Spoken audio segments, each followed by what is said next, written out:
Hello વિદ્યાર્થી મિત્રો, હું છું વિંકલ પરમાર. આપણી યુટ્યુબ ચેનલ નર્સિંગ રૂટ્સમાં આપનું સ્વાગત કરું છું.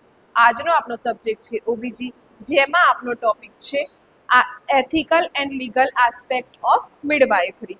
ઓકે, જેમાં આપણે ફર્સ્ટ જોઈએ તો કોન્ફિડેન્શિયલિટી, મતલબ રોગની ગોપનીયતાનો અધિકાર.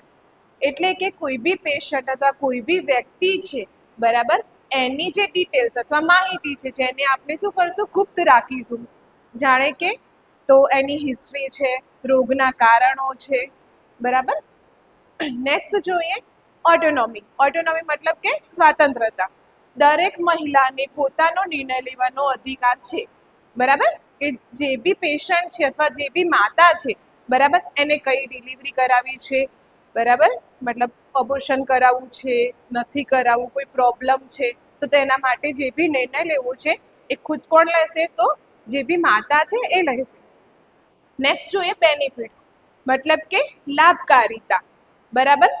દર્દી માટે હિતકારક નિર્ણય લેવો અને સારવાર આપવી.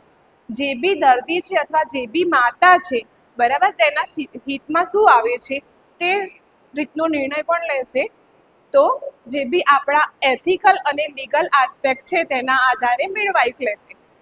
હવે નેક્સ્ટ આપણે જોઈએ અવોઇડિંગ ધ હાર્મ, મતલબ કે અહિત ના કરવું.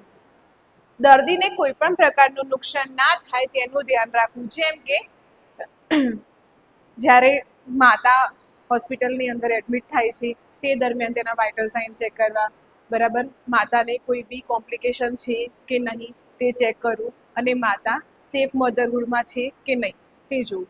નેક્સ્ટ જસ્ટિસ, દરેક દર્દીને સમાન અને ન્યાયસંગત સારવાર આપવી. મતલબ કે કોઈ નાજાત ના કરવી અથવા કોઈ પાર્શિયાલિટી ક્રિએટ ના કરવી, બરાબર. નેક્સ્ટ આપણે જોઈએ ઇન્ફોર્મ ધ કન્સલ્ટ, મતલબ સહમતિ. જોઈએ એમાં શું કહે છે, સારવાર પહેલા દર્દીથી સંપૂર્ણ માહિતી આપી અને સહમતિ લેવી જરૂરી છે.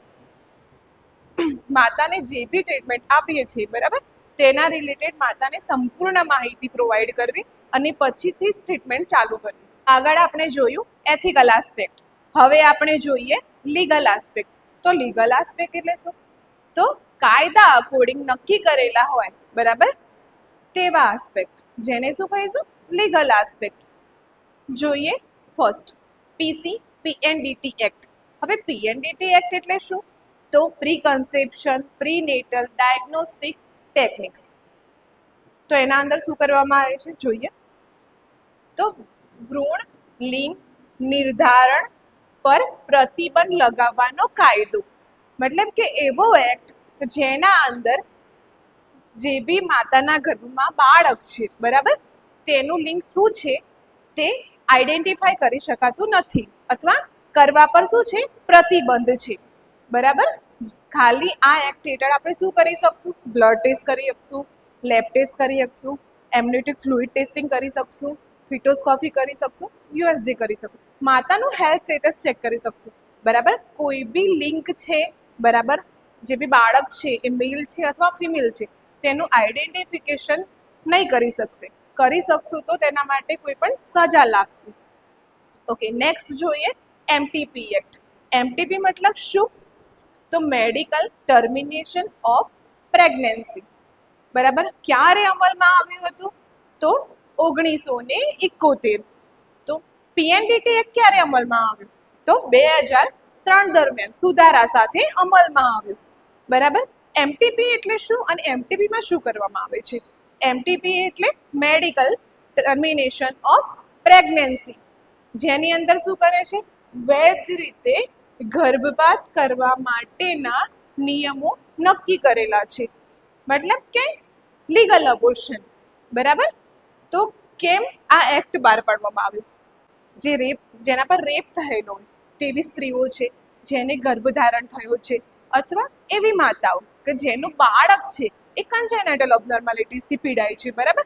તો બાળક જ્યારે જન્મ લે છે અને તેને કોમ્પ્લિકેશન જોવા મળે છે, તો તેને તેવી માતા અથવા તેવી જે ફિમેલ છે, બરાબર, જેને એમટીપી એક્ટ હેઠળ શું કરવામાં આવે છે, અબોર્શન કરવામાં આવે છે, મતલબ લીગલ અબોર્શન. આ ક્યારે કરાવી શકો છો તમે, તો 12 થી 20 વીક દરમિયાન કરાવી શકીએ છીએ, બરાબર. થર્ડ આઈએનસી, બરાબર. આઈએનસી એક્ટ એટલે ઇન્ડિયન નર્સિંગ કાઉન્સિલિંગ અધિનિયમ. બરાબર. તો નર્સિંગ વ્યવસ્થા માટે ધોરણો અને લાયસન્સની જોગવાઈ. બરાબર. આઈએનસી રજિસ્ટર્ડ જે બી નર્સો છે, બરાબર, તે જ લીગલી શું કરશે? કેર આપી શકશે. નેક્સ્ટ આપણે જોઈએ લીગલ આસ્પેક્ટની અંદર લીગલ રિસ્પોન્સિબિલિટી, મતલબ કે કાનૂની દાયિત્વ. જો કોઈ નિર્દોષ ભૂલ થતી હોય તો નર્સ કે દાઈ મતલબ કે મિડવાઇફ, બરાબર, કાર્યવાહી કરી શકાય છે. બરાબર. મતલબ કે કેવું, કોઈ બી દર્દી જોડે કોઈ ઇલીગલ કામ થાય છે, બરાબર, અથવા કોઈ ભૂલ થાય છે, કોઈ બી નર્સની કોઈ બી મિસ્ટેક થાય છે, તો લીગલ આસ્પેક્ટના અંડર તે નર્સને કોઈ પણ સજા કરી શકાય છે. નેક્સ્ટ જોઈએ ડોક્યુમેન્ટેશન, મતલબ પ્રમાણ રાખવું. સારવાર દરમિયાન થયેલા દરેક પગલાઓની સચોટ અને નિયમિત નોંધ રાખવી જોઈએ. મતલબ કોઈ બી દર્દી છે, માતા છે, બરાબર, તેને કોઈ બી ટ્રીટમેન્ટ પ્રોવાઈડ કરી છે, કોઈ બી ઓપરેશન છે, અથવા કોઈ બી કન્સલ્ટેશન કરાવવું છે, બરાબર, તો તેના માટે સચોટ પ્રમાણ રાખવા જોઈએ. નેક્સ્ટ આપણે જોઈએ તો પેશન્ટ રાઇટ્સ, બરાબર, દર્દીના અધિકારો.